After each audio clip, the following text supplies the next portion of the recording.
président des OSC du Centre et de la Fédération des associations de promotion de sécurité routière au Burkina Faso, il a été le rédacteur en chef de la télévision Canal 3, par ailleurs fondateur de l'agence de communication Vision Universelle.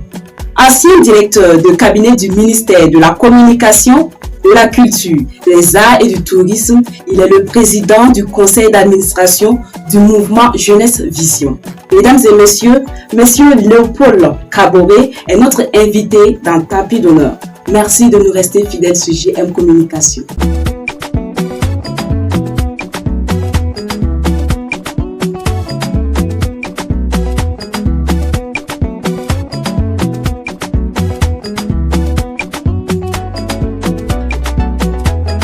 Bonjour et bienvenue.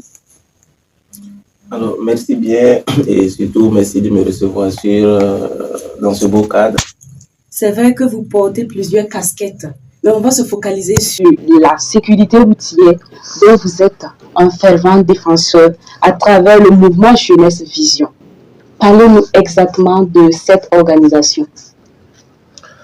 Alors, il faut dire que le mouvement Jeunesse Vision, c'est une structure avec des amis, des camarades à l'époque de l'université. Nous l'avions créé initialement en 2007, un groupe informel, voir dans quelle mesure nous pouvons aussi apporter notre modeste contribution à la promotion de la sécurité routière. Alors, il faut dire que ce groupe d'amis, nous étions militants de la jeunesse étudiante catholique, et à un moment donné, nous nous sommes dit, bon, il y a tellement trop de thématiques de la société que nous pouvons rester dans la dynamique de notre militantisme et de notre engagement citoyen, contribuer à faire quelque chose. Et c'est de là qu'est venue Jeunesse Vision, qui initialement ne s'appelait pas Jeunesse Vision. En 2007, lorsque nous nous regroupions, et c'est en 2012 que nous avions légalisé la structure pour demander une reconnaissance officielle, et on l'a appelé Mouvement Jeunesse Vision.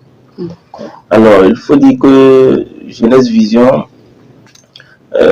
c'est une structure qui intervient dans principalement 3 domaines. Il y a le volet droits humains, où nous faisons la promotion de la bonne gouvernance et de l'éducation citoyenne. Il y a le volet santé, où à travers des actions comme des sensibilisations des élèves sur la maladie rénale, et et beaucoup d'autres thématiques, la promotion du don de sang aussi. Et il y a le volet sécurité routière, où véritablement on peut dire que vraiment c'est une des lignes où nous nous investissons beaucoup et que contribuons par nos petites actions, nos petits gestes, modestement à contribuer auprès des autres organisations qui sont dans le domaine à améliorer les conditions d'usage de la route dans notre pays. D'accord. De nos jours, le phénomène des accidents est récurrent. Selon vous, quelles sont les conséquences liées à ces accidents et quelles mesures l'État devrait prendre pour anéantir cela? Alors, vous touchez du doigt une problématique qui est très réelle. Alors, la question de la sécurité routière. Et souvent, on se pose souvent des questions. Qu'est-ce qu'il fait? Est-ce que nous sommes maudits ou bien qu'est-ce qui fait que particulièrement au Burkina Faso, on se cogne tous les jours sur la route, et tout le monde a raison, tout le monde a tort, mais on vit avec, et personne ne fait l'effort d'aller vers un changement. Et quand vous parlez de conséquences, c'est évident, quand vous prenez un trajet de 3 km tous les matins, tous les jours, je veux dire, forcément vous allez croiser un cas d'accident.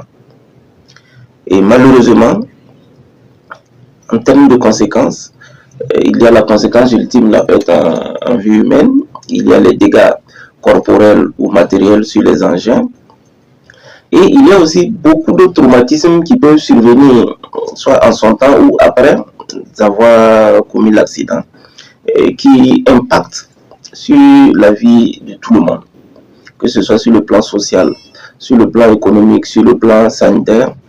Les conséquences des accidents de la route sont tellement visibles. Je vous prends l'exemple. Vous qui êtes formé pour travailler en communication, un matin, que ce soit de par votre faute ou par la faute d'un autre usager, vous êtes victime d'accident de la circulation. D'abord, la première conséquence, c'est que vous n'allez pas pouvoir venir animer votre émission. C'est ça. Et toutefois, on espère qu'il n'y aura pas grand-chose de grave. Votre engin peut être endommagé, ce qui va impacter des coûts qui n'étaient pas prévus dans votre budget journalier. Il va falloir faire face à ces dépenses.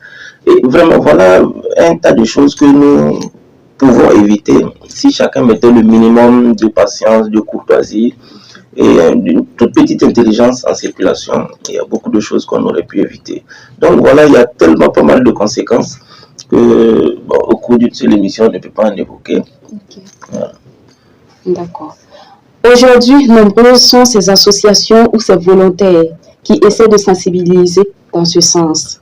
Quel est réellement l'impact de toutes ces différentes activités?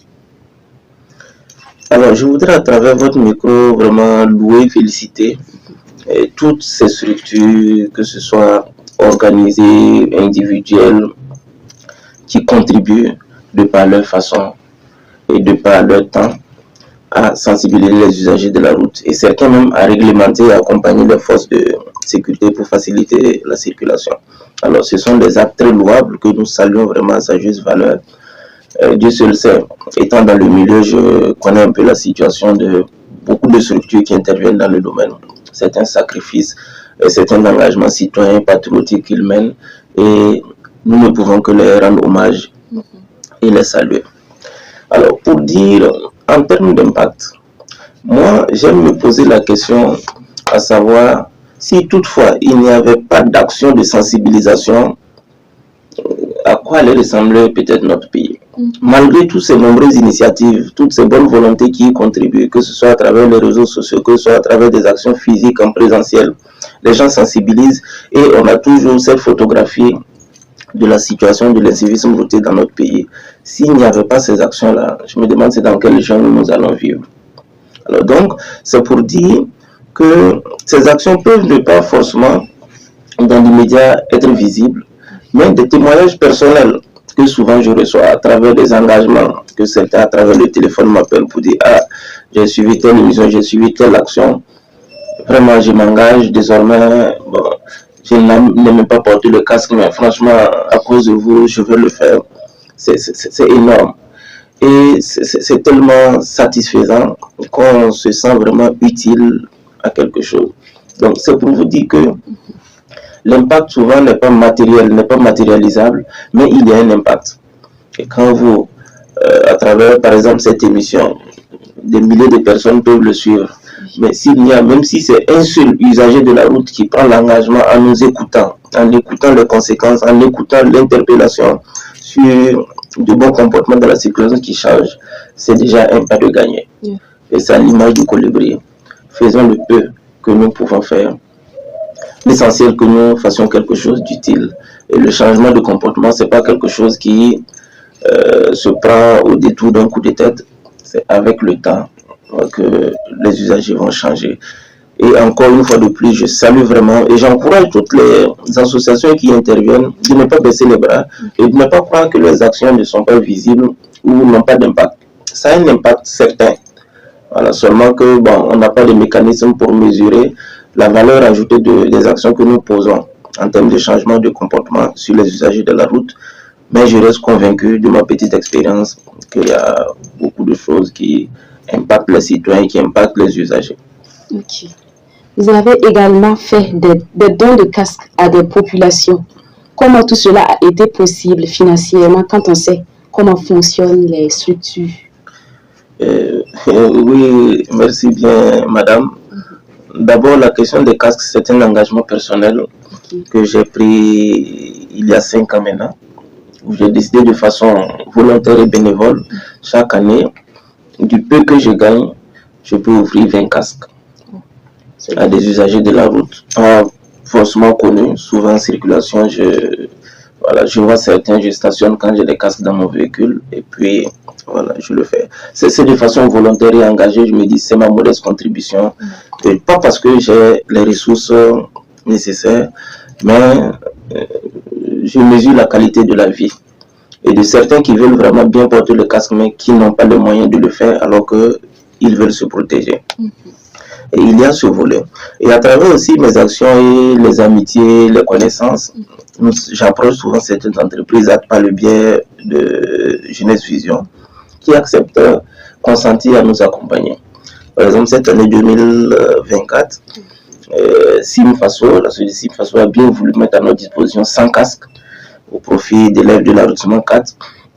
Après des séances de sensibilisation que nous avions menées, nous avions procédé à cette distribution avec le concours, bien sûr, de certains responsables d'établissement où on a pu identifier certains qui sont dans le besoin. Et bon, naturellement, certains peuvent ne pas être forcément dans le besoin, mais bon, voilà. Donc, ce sont des actions ponctuelles comme ça que nous contribuons, un temps soit peu. C'est très modeste, mais nous espérons qu'avec le temps, on aura suffisamment de moyens pour continuer à accompagner, pour continuer à mobiliser des partenaires à s'engager, voilà, pour protéger les usagers de la route. Okay. Nous tirons vers la fin de l'année. Quelle activité est prévue par votre structure afin de sensibiliser les populations sur la sécurité routière? Alors, merci bien, madame. Et pour cette année spécifiquement, à Ouagadougou, nous n'avons pas d'activité prévue. Mais à Tinkodogo, pour assurer à travers notre point focal, il vient de terminer la semaine de la sécurité routière et il y a des actions de sensibilisation, de facilitation qui sont prévues. C'est un Tinkodogo Koubri que nous voulons intervenir compte tenu aussi de la modestie de nos moyens. Il y a beaucoup de structures qui interviennent sur place ici à Ouaga. Donc bon, nous avions voulu nous investir aussi dans d'autres localités. Pas que Ouagadougou est quadrillé, est suffisamment occupé, mais il y a beaucoup d'efforts qui sont faits à Ouagadougou et on s'est dit que en quittant Ouagadougou pour mener de petits gestes, ça peut contribuer à éduquer les populations de ces zones et aussi être un peu plus impactant que Ouagadougou. Donc pour cette année, c'est spécifiquement Tinkodogo et Koubri que nous comptons mener des activités pour les fins d'année. D'accord. Doucement, nous tirons vers la fin de notre entretien. Quels sont les projets futurs du mouvement Jeunesse Vision? Wow. Les projets sont tellement nombreux que je vais en citer quelques-unes. Alors d'abord, nous sommes en train de nous organiser parce qu'il y a la conférence mondiale ministérielle sur la sécurité routière à Marrakech en février 2025. Où nous continuons à représenter le Burkina Faso en présentant vraiment une photographie réelle et en plaidant pour davantage de financement et des acteurs de la société civile burkinabé. Il y a aussi, parce que nous avions mis une dynamique 2024 où on n'a pas pu le mettre en œuvre, parce que de plus en plus, si vous remarquez, beaucoup d'initiatives naissent dans les provinces et dans les régions, surtout en matière de sécurité routière.